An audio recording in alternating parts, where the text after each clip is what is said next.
It's that time of year where there are a lot of holiday parties, celebrations, and just social events. Some of these are obligations, you have to go there, while other events, you actually want to be there.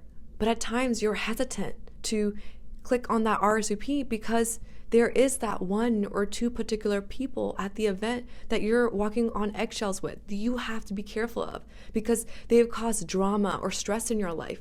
Or maybe you're just worried for you and your kids, they might get sick. Whatever it is, there is some barrier. Well, what if life doesn't have to be that way? What if you get to go to the parties and have an amazing time, regardless of other people's opinions, sickness, or drama? In this video, I'm going to be sharing 3 ways to handle uncomfortable conversations during holiday parties, New Year's, networking events, or just anything you're going to be attending this year or the next. Let's start off with the basics. Number 1, excuse yourself. You got that right. When you are in an uncomfortable conversation, or maybe the conversation has gone far too long, excuse yourself. Excuse yourself maybe to go to the bathroom. If you already used that one, maybe to go get a drink. Say, excuse me, I have to go get some water. Or that special drink of the night sounds, like something I really have to try before they run out. And my new favorite is someone is calling my name. Someone needs my help. Oh, my mom over there, I see her. She's calling for me. Excuse me. And that's how you do it.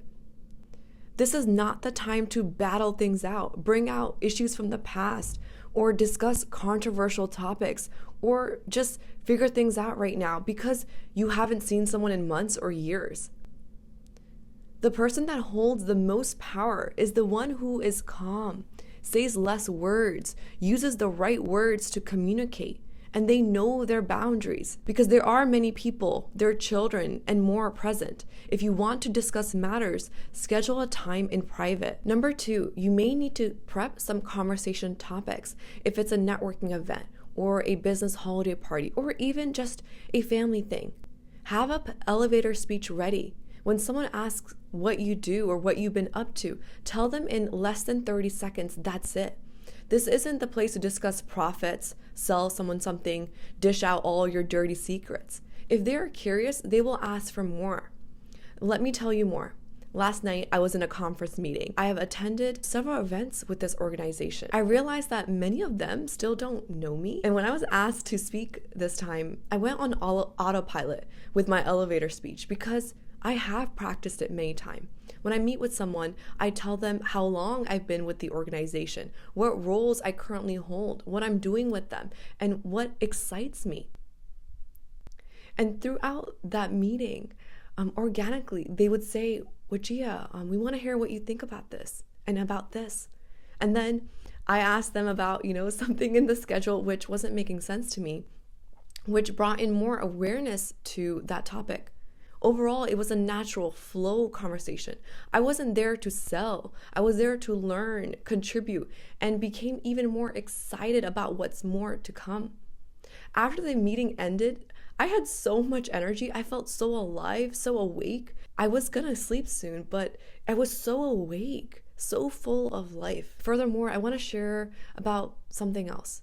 With certain events, I've noticed that people will bring activities to keep them busy, like social games, conversational games, something that they can bond over that's not too personal.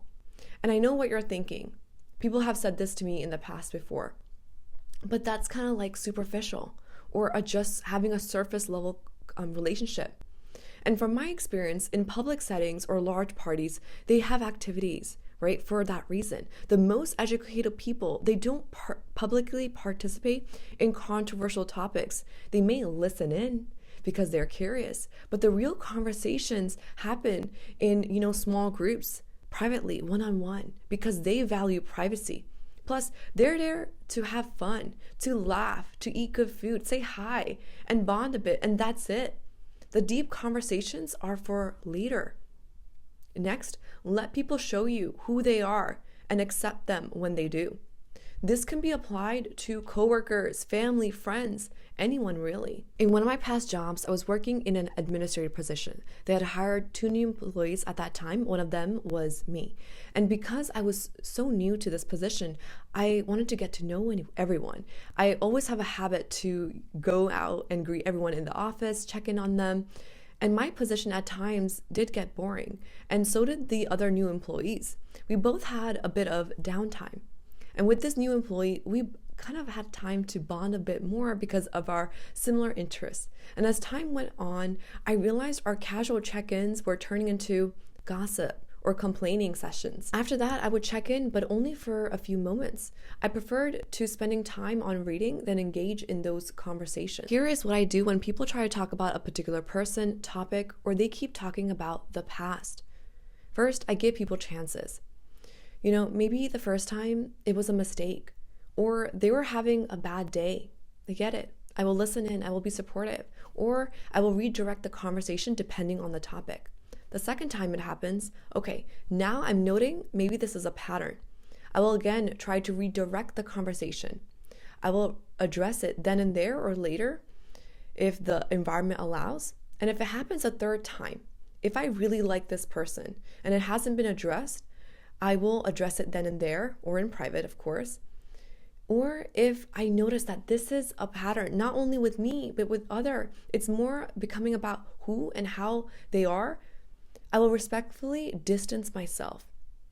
For example, if they are gossiping with me, and not only with me, but I see it with my eyes with other people too, or they've created conflict or barriers for me, they've shown me who they are. And once people show you who they are, believe them. I will still keep up my obligations. I will say hello, engage in casual, polite conversations, but no personal information will be shared. The truth is, some people just don't have the best interests at heart. This could be coworkers, someone in the community, and yes, even family and friends.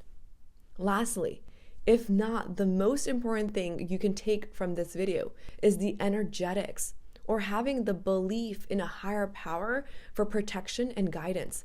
Just stay with me here and let me explain. I was listening to a lecture this week, and the teacher was discussing bees. How without bees, the whole ecosystem would collapse. We as humans would have food supply issues, maybe scarcity, and if at worst, no food at all. He was saying, look at how powerless humans are. We need bees to survive. And bees are a creation of God. God is all-knowing and provider, the ultimate provider. We have truly no control. Do you not see how everything is running seamlessly in this whole universe, yet you still not believe? Still not believe in God? Everything happens with the permission of God. The energetics is asking God for protection and guidance. People don't just get sick before or after a party just because of germs. It could be due to someone's words, the environment, stress, and much more, seen and unseen. When the energetics are off, it's like our shield of protection is down. It is easier for negative experiences, people to come into life. And there are several parts of energetics. And if you are interested, I would love to invite you to my course. It is called Travel with Ease. This course is not just about traveling for vacation, but about all aspects of life, even attending parties, yes, networking, public speaking, and much more. And in my first module, I go deep into energetics because I know the importance of it. It is the missing piece to it all. I hope to see you there, and until next time.